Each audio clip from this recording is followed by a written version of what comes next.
Okay. Final topic and the sexiest topic of the episode. We're going to put the sex back in Sexland. Gonna get a sexual eruption. That's that Snoop Dogg. That's that old Snoop Dogg. Everyone loves that. Okay. Collin Sexton. He missed most of last season. I think he played 6 games with a meniscus injury. He's an unrestricted, no, excuse me. He's a restricted free agent. So I believe he has a offer sheet on him so he can always sign a 1-year deal to stay with the Cavs. But apparently the Cavaliers have offered him a 3-year, $40 million contract in that range. Sexton had been hoping for a contract that paid him around $20 million per season. Sexton is, I believe, only 23 years old. He won't turn 24 until January.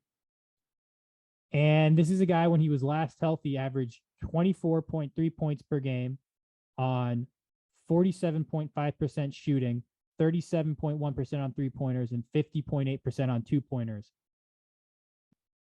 Okay. Collin Sexton can fucking get a bucket. What do you think about the Cavs offer? What do you think about his wishes? And who do you think should maybe try to make a move, maybe a sign and trade to try to swoop in and get him? Yeah, man. So this is definitely, to me, one of those situations where it's just like it's a little bit awkward. I understand why the Cavaliers would be hesitant to offer him like big money. Certainly he's coming off a meniscus, and he's a we know what he is. We know what our type of player he is. He's a bucket. He's a gunner, right? He hasn't really flashed a lot of potential in terms of like playmaking or defense, etc. And as we know, if you're going to be a scorer in this league, you got to be a really, really good one, right? Now, with that said, 24.3 relatively efficient points per game is pretty freaking good at the same time, right? So, like, the kid is definitely good. My thinking is that, like, isn't he a perfect candidate for a prove it deal? Like, if he believes in himself, wouldn't it be in his best interest to say, like, look, give me whatever money for next year, and then let me hit unrestricted free agency and re-up me if you want to, like that to me would seem to be the most logical arrangement. I will say that if somebody wants to try to put together a sign and trade, I think it should be the Mavericks. I just think the Mavericks really need to get another dynamic offensive player like in that system. Like the whole heliocentric Luka ball thing, it's unlikely to win a championship in my opinion, and getting a really good scorer on board would probably be helpful. I think the Mavericks would be a good spot for him. I just want to talk quickly about Sexton's career. His first 3 seasons in the league, so including his rookie season, he averaged 20.2 points per game on a 50.5 effective field goal percentage. Like, that's real scoring. I think for me, the biggest issue for him is the perception that that final healthy season gave people, and probably himself, about his play. So, that final season, right? So he shot, he scored like 24 points per game, shot, 47.5% from the field, 37% on 3-pointers. That sounds really good, right? You know what that led to in terms of offensive rating? 111. That's like league average offensive rating, because he doesn't create many assists. Granted, his passing was a career best at 6.1 assists per 100 possessions. His turnovers were up slightly, but from 3.6, 3.5 his first 2 seasons to 3.9. So like the playmaking actually got better, and the turnovers didn't really get worse. Scoring got better. But I think the big issue is people forget that season had the highest shooting percentage and like average offensive efficiency, I think, like in NBA history. So his 2-point field goal percentage was 4% worse than league average. That's not a bad mark for a guard and perimeter oriented player who's not getting, like lobs and dunks, but that's not like crazy. And his 3-point shooting was 1% better than league average. He got to the free throw line about 40% more than the average player, but that's not a massive amount. So he's kind of one of these guys where the raw numbers and the shooting percentage kind of look good in like an overall context, but it's more just like he's getting like pretty much league average efficiency Now, from high volume. Right. Yeah, sure. If we can go back a little bit though, what was his offensive box plus minus or like because if correct me if I'm wrong, but offensive rating is generally seen as not a great way to judge individual players. No. It's not a great way to judge it. But once again, like, like top players at high volume will have like, good offensive ratings, Yeah, right? right. Okay, sure. So Yeah. it's like I wouldn't say it's not like this is the 1 point of data. No, I mean his Right. offensive box plus minus was solid. It was 1.8. That's pretty good. But like once again, it's like that's not as good as you would think based It's not upon knocking your those. socks off or anything. Yeah, Yeah, like that's no. not a Yeah. guy that you pay $20 million a season for unless they're also an average to above average defender. And I think this is the crux of the issue. Yeah. He is a bad defender and he's listed at 6'1". So there's a real chance he's 6 foot, maybe even under 6 foot. And he's a bad defensive player. Like he's just one of these guys where he's probably at his best as your sixth man.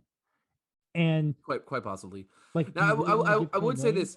Sometimes, though, contracts do kind of bake in potential. Like young players get a little more than they've actually earned so far, Yeah. I guess, because alternatively, you might lose them to a team that's willing to bank on them, right? Yeah. So that 24.3 points per game was, I guess, his age 21 season. Like that is a hell of an age 21 season. Uh, It's 22 but season. age 22 season, but still the point Yes. holds. Yeah. But yeah, right, of course. But with that said, yeah, I think the concerns with the defense are super real. And if he'd, shown more playmaking chops, it'd be a different conversation as well. But to me, it all ties back to like, give me a prove it year then. If he can go back next year and average 25 points per game with like more assists, then it's like, okay, this guy's bona fide. Like we're gonna have to give him 25 million a year, And like if he can't, then the Cavs would have been justified in their lowball offer, Like to me, it's the only arrangement that really makes sense because we don't know what he's worth at the end of the day, right? Like that's kind of the bottom line of this to me is like he could be a 20 plus million a year player, he could be an 8 to 10 million a year player. Like there's just not enough data.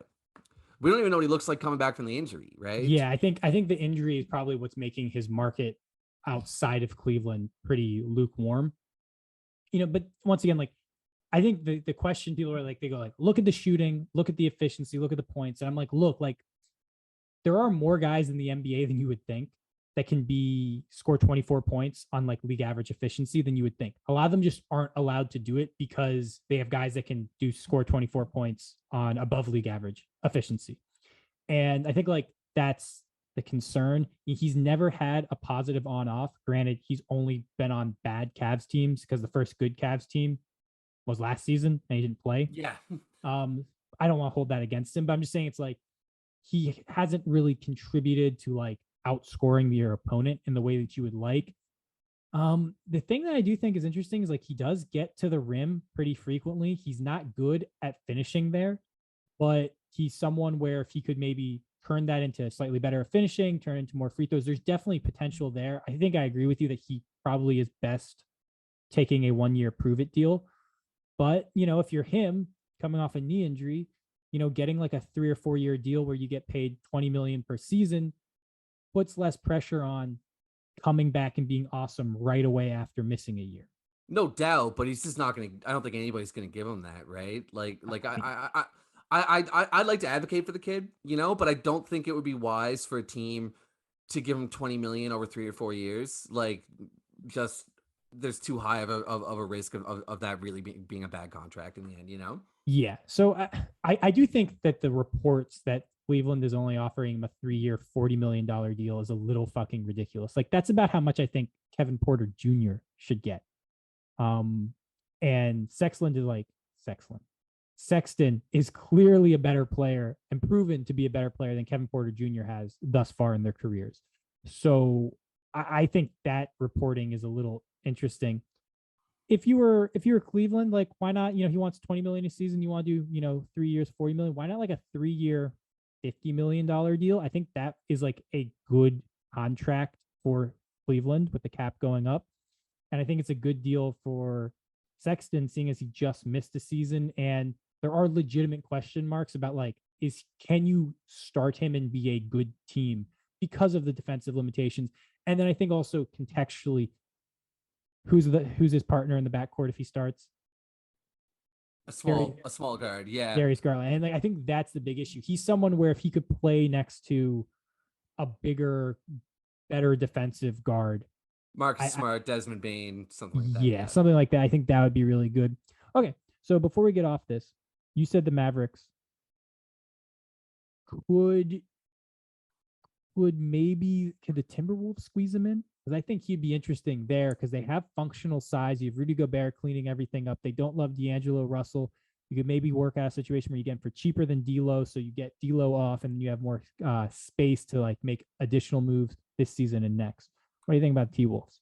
Good rationale. My only concern is that like some of the things they don't like about D'Lo, they might also not like about Sexton, right? Like the ball dominance and some of the defensive liability issues as well. So to me, I'm like, if they're moving off D'Lo, I assume that they're looking to move on to a different style of player. Like I assume that what they mainly don't like about D'Lo is that he takes the ball out of Edwards's hands, right? And they probably want a lower usage, like a Tyus Jones type, you know, to yeah, that'd be amazing. It's not going to happen, but so Sexton to me is like it's a step forward and a step backward maybe. But you're right, he could be keeper and it allows them to move on from Russell. So like it does make some sense. Yeah, for and sure. also D'Lo's a good passer. Like Sexton hasn't proven to be a guy. I think that's actually the biggest issue with Sexton is that he hasn't been proven to be a guy where you're like, I want to run the offense through him to create offense. He's just kind of been a, he can get buckets and like that's great. It's offense, yeah. Yeah, it's tough. I'm trying to think if there's anyone else. He's the type of player where you're not really sure if he can start. He's a good offensive player that you're not sure can be the focal point of the offense. And because he's not good on defense, do you really want to like have him on the court with your starters as an off-ball guy, even though he'd probably be pretty valuable on offense? He's a tricky guy to figure out. Guy, yeah. Oh man, it's too bad. Let's bring it home, man. We've been talking too long. We have been talking too long. People are falling asleep. I doubt it. The final thing with Sexton is all these guys that are free agents that are decent players but aren't great players.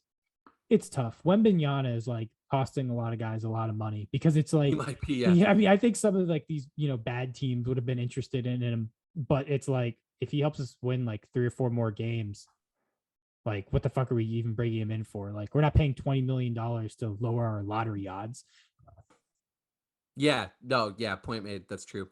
Okay. Ooh, too much. All right.